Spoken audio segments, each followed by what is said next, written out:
Today's world is one that is cluttered with lots of people grabbing for your attention. You see it everywhere you go, and sometimes it gets tough, particularly if you're a speaker, an author, a thought leader who's trying to get a message out. Well, I got to share with you something. I just read a book called Got Your Attention by Sam Horn. Fabulous book. You can see I took a lot of notes on it, and I'm reading it. It's one of those, oh my goodness, this is great. And today I have the author of that book joining us on the line right now. Her name is Sam Horn. She joins us from her offices in the Washington, D.C. area. Sam, thanks very much for being with us today.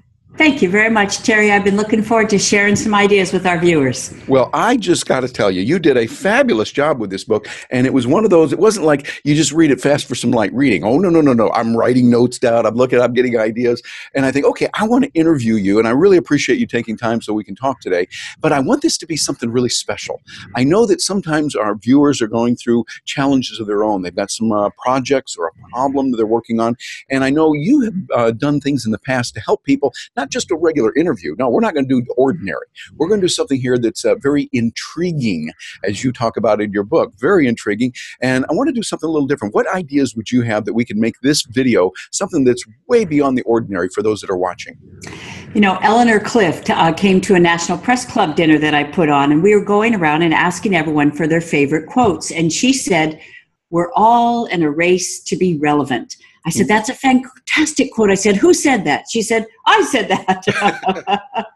So see, Terry, we're in a race to be relevant, to make our program as relevant as possible. I'm going to recommend people get their fingers ready on their laptop or on their Evernote, or get their pen and paper ready. We're going to quickly do a W-5 form so that you can instantly apply everything you hear in order to get a yes to a project that you want funded, that you want it approved, that you want to get financed. Sound like a plan? I like that. And you mentioned the W-5 in your book. A great thing. Tell us a little bit, for those that haven't done that before, don't know what it is. What is the W-5 form, a core concept in your book? Here, we're just going to put 5 W's in a vertical. And now, quick story beforehand about why it's so important. Most people don't do this. They walk into a high-stakes presentation or communication, and they don't ever put themselves in the shoes of their audience or the situation.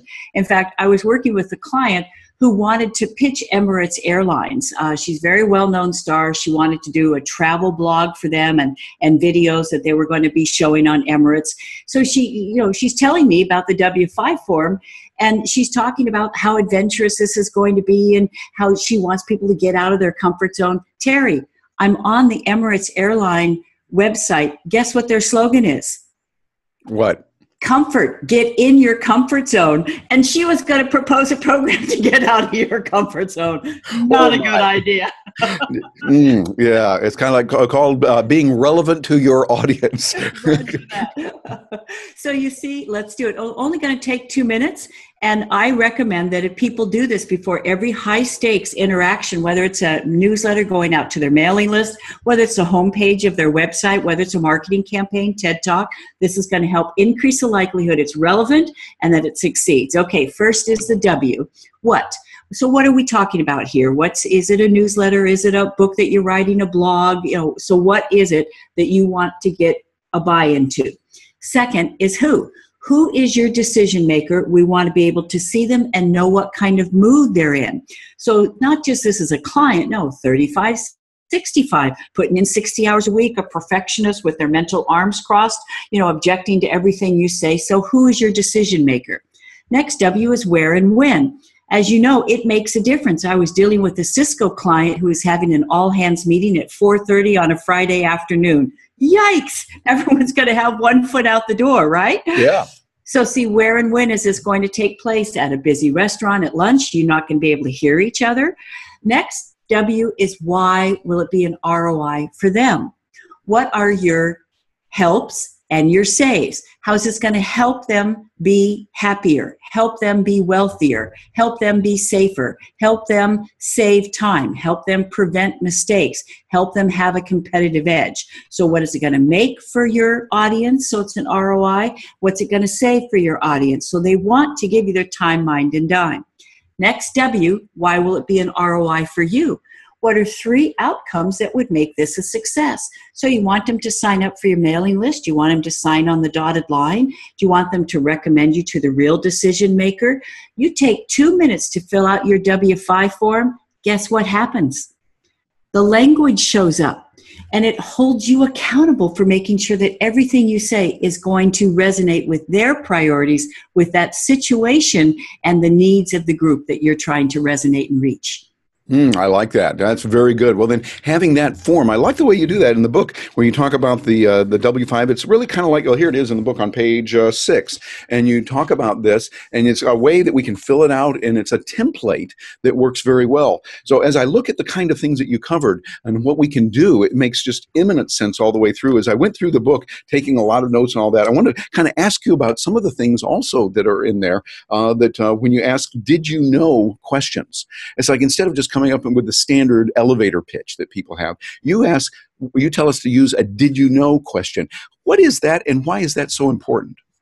I'm so glad you asked this. So let me give a 2-minute story first, and then I'll give 3 steps on how people can do this, because it replaces infobesity with intrigue. Okay, so here's a 2-minute story. As you know, I'm the pitch coach for Springboard Enterprises. They've helped people get $6.6 billion in funding. This is Robin Chase of Zipcar, Gail Goodman of Constant Contact. So one of my Springboard clients comes to me. She says, I've got good news and I've got bad news. I said, what's the good news? She said, I'm speaking in front of a room full of investors in New York City. I said, that is good news. I said, what's the bad news? She said, I'm going at 2:30 in the afternoon and I only have 10 minutes. She said, Sam, you can't say anything in 10 minutes. How can I explain my business, my clinical trials? I said, Kathleen, you don't have 10 minutes, you have 60 seconds. Do you want to hear the 60-second opening that not only got her funding, she was selected as one of Business Week's most promising social entrepreneurs of 2010? Yeah, very important to know that. Okay. Did you know there are 1.8 billion vaccinations given every year? Did you know up to half of those are given with reused needles? Did you know we're spreading and perpetuating the very diseases we're trying to prevent? Imagine if there were a painless one-use needle for a fraction of the current cost. You don't have to imagine it. We've created it. And she's off and running. Are your eyebrows up, Terry? Yeah, definitely. That definitely gets your attention. Very intriguing. And now here's how everyone can apply this to this issue where they're addressing it and they want to get a yes to this idea. They want to get approval for this program. What are 3 did you know questions you could ask that your decision makers don't know, that go to the scope of the problem or a shift in a trend or the urgency of the issue? And now if people are wondering, well, how do I find these startling statistics? You just GTS, you Google that stuff. You just go to search, put in what are surprising statistics about blank. Now put in your topic, put in your problem, put in your industry, and I guarantee you in seconds will come up things that even you didn't know that get your eyebrows up. It's the quickest way to get busy, distracted people's attention, those did you know questions. Next step, use the word imagine, because the word imagine pulls people out of their preoccupation. See, they're not distracted anymore. They're picturing your point. They're seeing what you're saying.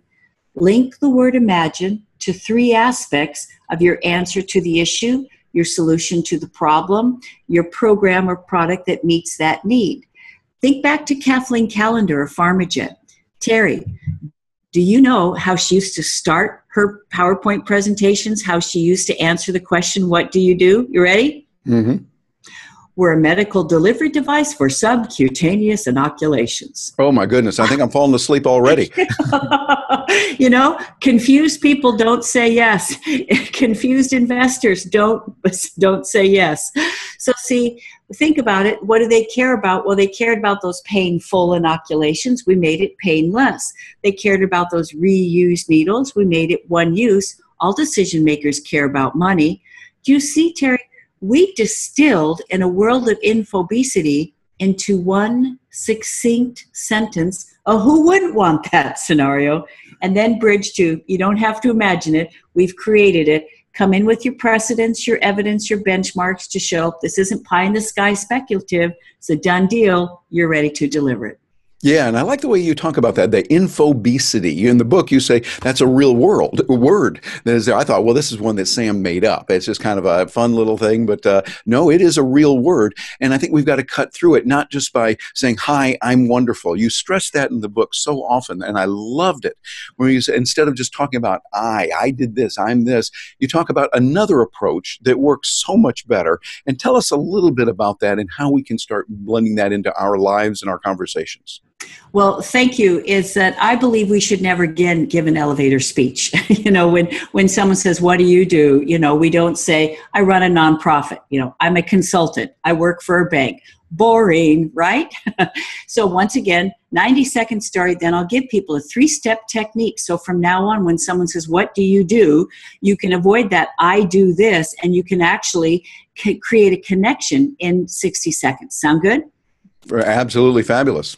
Okay, so I'm speaking at Inc. 500. So there's Seth Godin, there's Tim Ferriss, Tom Peters, Jim Collins, and yet this session on what we're about to talk about was one of their highest rated, and here's why. I'm asking everyone, what do you say when people say, what do you do? One woman, entrepreneur for the state of Oklahoma, talks and talks and talks. No one in the room had any idea what she did, Terry. She's the CEO. So I said, what do you do that we can see, that we can smell, that we can taste, that we can touch? Nice. So tell us what you do. What are the results of what you do that we can see? She thought about it. She said, I run the medical facilities that offer MRIs and CAT scans. I said, great, don't say that. She said, don't say that. I said, if someone says, what do you do? And you tell them, you know what they're going to do? They're going to go, oh, end of the conversation. Right, that's it, over. So turn it into a 3-part question. Do you know anyone, could be yourself, a friend, or a family member, who's had an MRI or a CAT scan? Now, we put a sock in it and we listen because they're going to say, oh, yeah, my daughter hurt her knee playing soccer. She had an MRI. Now, guess what, Terry? We link what we do to what they just said. We say, oh, I run the facilities that offer MRIs like the one your daughter had. Oh, the eyebrows go up. Oh, they get it. Oh, they relate to it. Oh, they remember it. Now we have an elevator connection instead of an elevator speech, because who wants to listen to a speech? Yeah, exactly. And I think that's too often in our society. We see that people have what I like to call eye trouble. And I don't mean EYE, but rather the letter I. I did this and I'm doing this. And let me tell you about what I have done. And after a while, we just don't want to be around those boorish foghorn kind of people that are blasting only about themselves. But what you talk about and you stress in the book, I think is in such a practical way, is the importance of relating to the other person. And then you go even beyond that, because toward the end of the book here, you say, yes, but it's got to really be oriented toward the bottom line and toward business. I mean, this is eminently pragmatic. Tell us a little bit about how that factors in without it becoming over the top of, hi, give me money, but rather you're continuing a theme of relating to the other person. How do we go about doing that in our lives? Thanks for bringing that up, Terry. Tony Robbins said, if you've made a decision and you haven't taken action, you haven't made a decision. So see, here's once again an example of how most of us close or end a presentation, and then what we can do instead that actually motivates people to put this into practice to get real world results. I was working with a woman, and Jack Welch said, if you don't have a competitive edge, don't compete. Do you know how most people end a blog, end a book, end a presentation, end a marketing campaign? Do you know how most people wrap it up? How is that? Thank you. Thank you for listening. Thank you for your time. Talk about leaving money on the table, right? That's not going to motivate anyone to take action. So I said to Marcia, I said, we're going to give you a competitive edge. Here's how you're going to end your presentation. Once again, I'm Marcia. I'm the one with the white spiky hair. At our next break at 2:30, I'm going to be out in the lobby over by our booth. If you'd like a product demonstration, if you'd like to talk with our CFO about our financial projections, or if you talk with our CMO about how we're going to market this and scale it in the next 3 months, I look forward to talking with you. Once again, I'm Marcia with the white spiky hair. See you at our booth at 2:30. Guess who is surrounded by people, Gary? Marcia with the white spiky hair. Yeah, boom. So now, Terry, you've spoken at conferences around the world. You know at the end of the day, people say, so who was a speaker that really resonated with you? They can't remember the name of the person, or they can't remember what they said. And if they see them in the hall, they have no incentive to go up and speak to them because there was no hook on which to hang a conversation, right? So 3 things you can do. Number 1, always make a visual reference to yourself. I'm Mike, I'm the one in the green suit, because now when they see you, they'll connect you with your name, and they will not walk up to you if they don't remember your name. So it's planting that seed of a visual recognition. Next, where and when will you be? Like, are you going to be out in the hall after lunch at 1 o'clock over by the piano? Will you be in your office from 1 to 3 on Monday? Will you be back in Orlando the first week of September? So see, you are planting the action of when and where they're going to follow up. And then finally, give them 3 possible actions that are relevant to them. Maybe they want a free article. They can give you a card with A on the back. Maybe they can tweet this number and they'll get an instant document. So what are 3 actions that they can take? Maybe they do this the next time they have their staff meeting. Maybe they say this the next time somebody says something. So you're taking your concepts, you're anchoring them in the concrete world, so people are much more likely to take action. I like that. That works very well. And matter of fact, I'm even going to go a little bit farther here for the benefit of those of you watching. One of the things I really enjoyed in the book, particularly, and I went through and read the whole thing. I love this. There was a lot of not just good quotes, but they were particularly appropriate at the moment. And something you mentioned in your book, Sam, is you say your staff is constantly looking for relevant quotes, and you have ways for people to tap into that. Would it be all right if we share that with these viewers and the listeners that we have today, that they can get in touch with you to get some of those just right business quotes? Would that be all right? I would love that. In fact, and how would they reach you? Okay, just go to samhorn.com, my website, because I've got my TEDx talk is on there, and there are blogs on there with lots of quotes. And also, if they go to our email address, which is samhorn, let's do a different one. Sam at intrigueagency.com. Okay, and Sam, I'm going to interrupt you there for just a moment because we had a little glitch there in using the real world technology today. There's a little hiccup there on that, so please say that again. And if you would, please spell that. Sometimes our listeners will be from other countries than non-native English speaking, and so spell that out real carefully. We'll put the video on there, and for those listening by audio, they'll know how to do that. If you don't mind, give us to that again, real slowly in spelling. Good. If you would like these free quotes, these are current quotes, no dead white guys, right? no Ralph Waldo Emerson, no Henry David Thoreau. I think they're fantastic. But as soon as we date someone that people go, who is that? We just lost our relevance, right? So these are quotes from Jeff Bezos. The only danger is not to be involved. These are quotes from Steve Jobs. Some people don't know what they want until you show it to them. So if you want current quotes from today's thought leaders, go to Sam at Intrigue, INTRIGUE, agency, AGENCY.com. Sam at intrigueagency.com will send you these quotes. And now, Terry, one of the reasons, as you just said, I believe original current quotes are so important is because if it's not enough to be true, it's got to be new, right? So when we have new quotes that people haven't seen before, it instantly gets their eyebrows up, intrigues them in our work. They're a lot more likely to listen to it or read it. Absolutely. And it goes back to what you do in your life and what you talk about in the book throughout is you look at it from the point of view of the other person. What is the value for that other person? And for those of you watching this, there's times in life when you want to get your message across. You might be interviewing for a new job. You might be selling a service, or you're selling an idea. To do that in a way coming out that's natural, to say, hi, I've got a great idea. Let me tell you about this. It's wonderful, is not always going to work.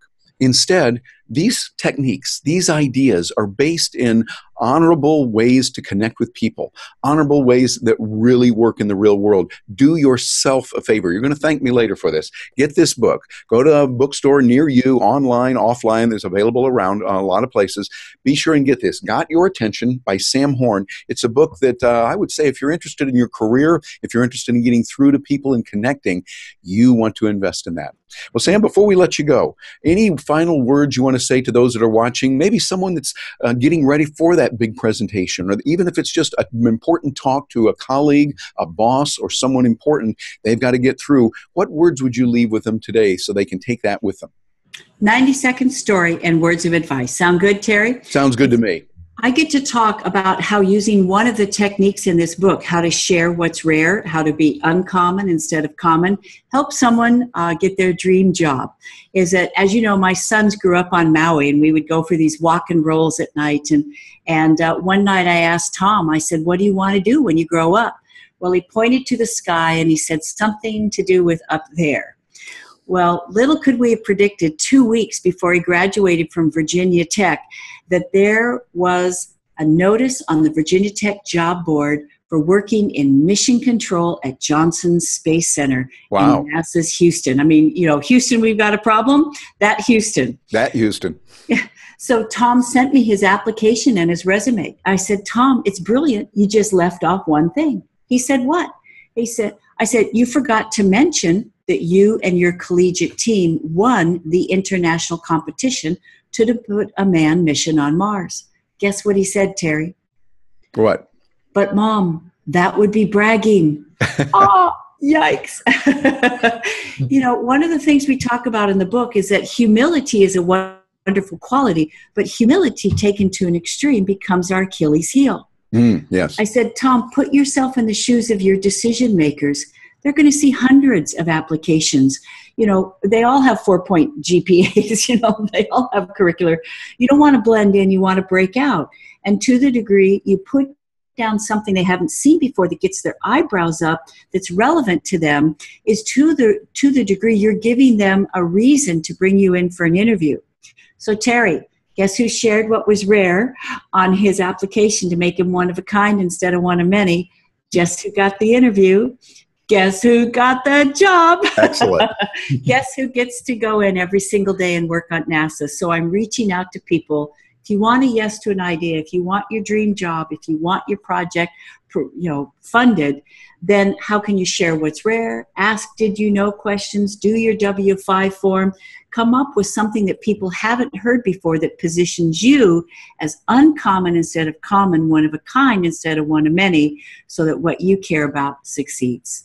Absolutely. Well, Sam, that is wisdom, very helpful. And for those of you watching, this is important. This is one of those interviews you want to go back over and watch again. Listen to it again. Matter of fact, we encourage you to do that so that way you can really learn and let it sink in. These are important principles that can help you in today's world as it becomes increasingly competitive, increasingly congested, and you want to stand out, want to stand out in a favorable way.